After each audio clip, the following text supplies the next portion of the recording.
February was a very slumpy month for me. I started and came back to a lot of books, which I usually don't do. I ended up finishing 9 and DNFing 2, so let's get into it. Wildcard, the final book in the Vancouver Storm series. I really enjoyed this one. This was about the hockey coach Tate Ward. The only bad thing I have to say about this book, and I'm so particular with this, but he did not reference or call her baby one time in the book. I feel like you have to say it at least one time. There is a chance this book could have been higher if I wasn't in a slump. Sinners Condemned and Sinners Consumed. I really enjoyed this duet, Rafe and Penny. The tension was so hot. That scene in the car with the lap dance and the Amex card will genuinely live rent-free in my head forever. I was foaming at the mouth. I didn't really love the pet name Queenie though, not gonna lie. It took me out of the moment every time he said it. And the actual setting of this place being called Devil's Dip and Devil's Cove, I don't know, it's a bit cringe. But otherwise I had a great time. Fair Catch, the third book in the Late New series. C.E. Ricky can do no wrong in my eyes with romance. And then we've got the book Beyond the Lines that got me out of my slump. Oh my god, genuinely everything I needed. And then I went and did the second book in this series, which I also really enjoyed. Not as much as the first one though. My favorite book of the month was The Sweetest Oblivion, the first book of the Maid series. Oh my god, I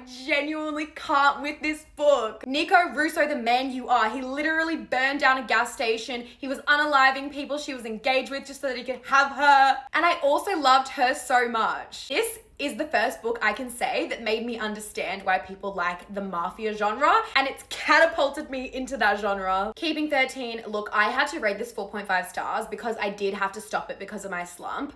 But genuinely, I loved it so much. I felt so many emotions. I felt such a connection to Johnny and Shannon. I really don't have any notes about this book. It was so much better than the first one, in my opinion. Giving Away, this is the second book in the Stoneview Stories series. I really enjoyed this one, but I did stop and start it a few times. That ending was insane. I DNF Just for the Summer by Abby Jimenez. Look, honestly, I wasn't actually that intrigued by the plotline, so I probably shouldn't even started it, but I just thought because Yours Truly was so good that I would love this one regardless. I didn't, but also I will say it was giving like 3-star energy, and a lot of the time if a book is below 3.75 stars, then that's just what a DNF is for me, because if it's not that good, then I can't be bothered. The writing was great, I just didn't really like the plot. I also DNF'd Best Man. I just found this really cheesy and just too rom-com energy. It's an romance, but it was just a bit like, nah. There is a huge chance I would have pushed through this one if I wasn't slumping.